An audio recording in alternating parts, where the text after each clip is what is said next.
Hello students, there are some key points in the photosynthetic protists. So the key points are photosynthetic protists,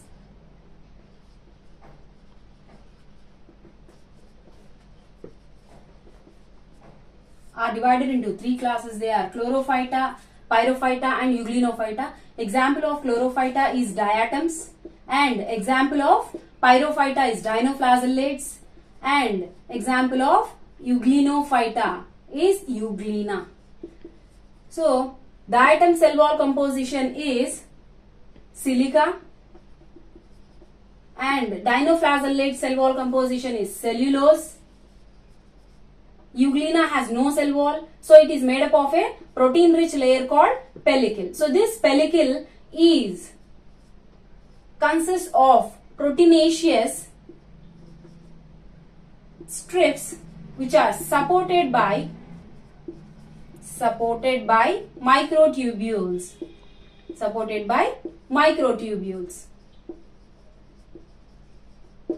And the reserve food material of diatoms is starch or a polysaccharide, and dinoflagellates also reserves the food material which is starch, or you may call it as a polysaccharide. And in euglena, reserve food material is paramylum or paramylon. So this paramylon is different from starch or glycogen. It is also a polysaccharide and a carbohydrate, but it is different from starch and glycogen.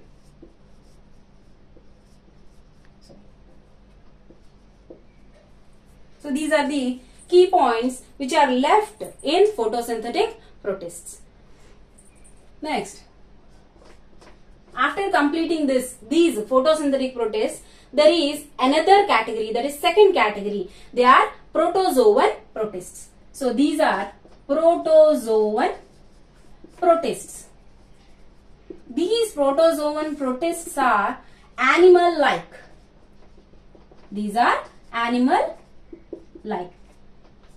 Most of these show various characteristics such as number of flagella and their cell shapes. Coming to the cell shapes, some are irregular and some are slipper-like. So irregular cell shapes are having, the organisms which are having irregular cell shapes are amoeba example, and slipper-like organisms are paramecium. So amoeba has a single nucleus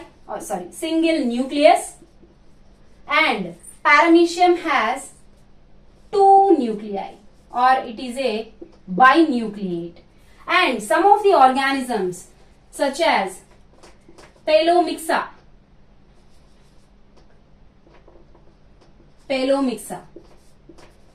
which is a multinucleate organism.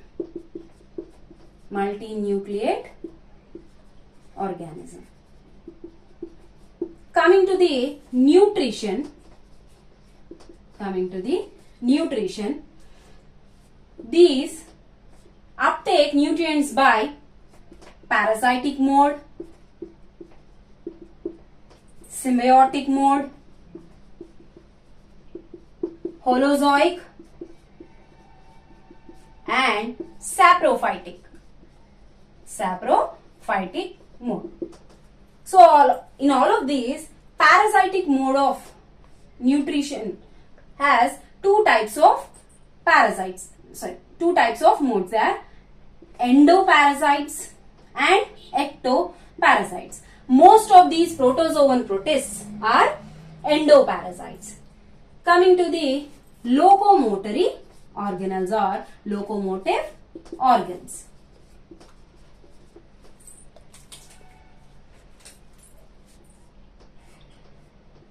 They are flagella, cilia, pseudopodia, and no locomotory organelles.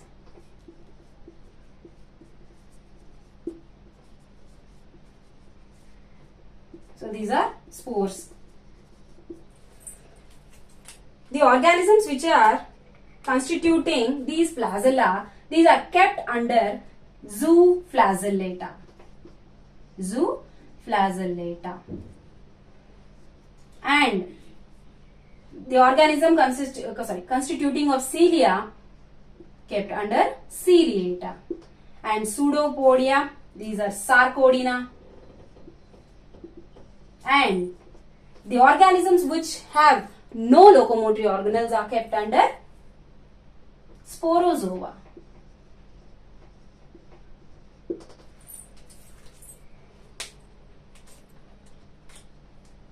So, let's start the first one, zooflagellata.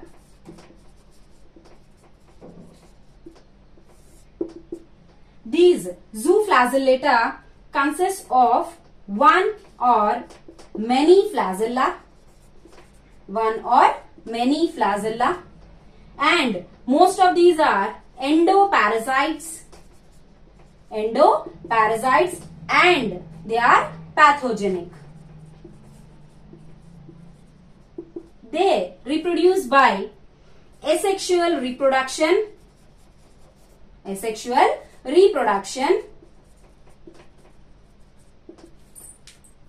by binary fission, longitudinal binary fission. Example, the first example of zooflagellata is trypanosoma gambiens. So this is a uniflagellated endoparasite.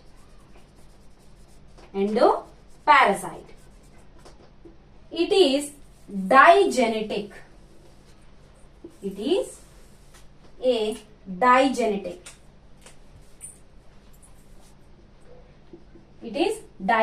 That means it completes its life cycle in two hosts. So, life cycle is completed in two hosts. They are host number 1, man, and the host number 2 is CC fly. Scientific name of CC fly is Glossina palpalis gambiens.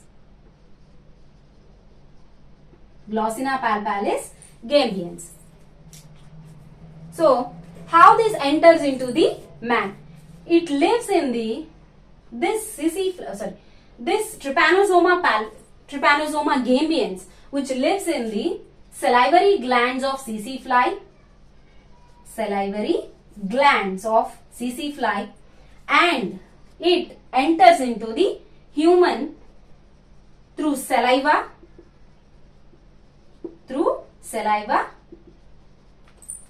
of fly when it bites the human, and it enters into the blood.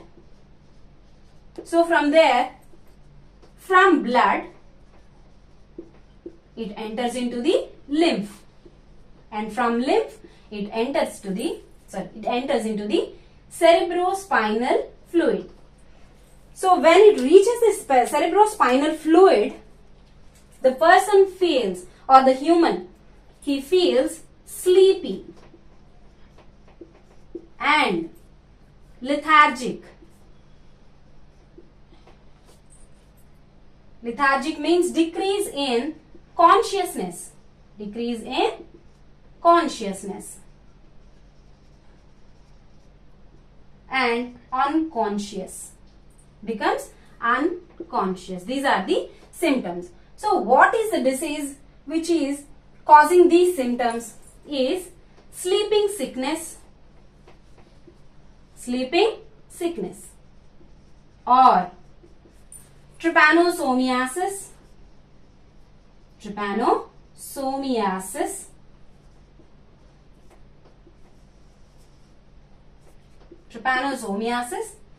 or the African sleeping sickness,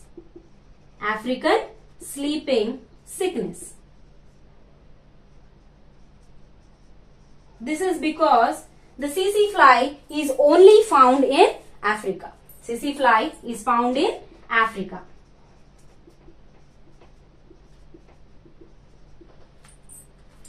Let's draw the diagram of Trypanosoma gambiens.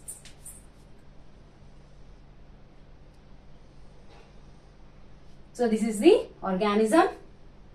Here it is the basal body,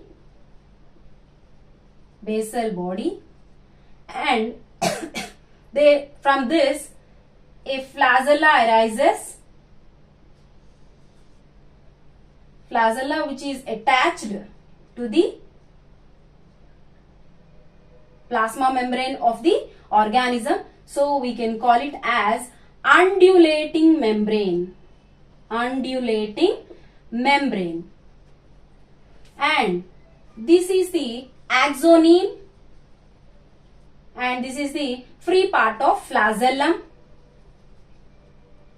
These are volutin granules in the form of reserve food, volutin granules, and this is the posterior end, and this is the anterior end. So what is an undulating membrane? Here the flagella, which is continuous or which is attached or continuous with the plasma membrane, we can call it as an undulating membrane because it shows a wavy nature, and it looks like a fin-like structure which helps in movement. And this flagella, it also helps in locomotion. So this undulating membrane helps in the forward movement. Okay, so this is the organism and its structure. So this is the class about the protozoan, protists. In the next class we will discuss example number 2.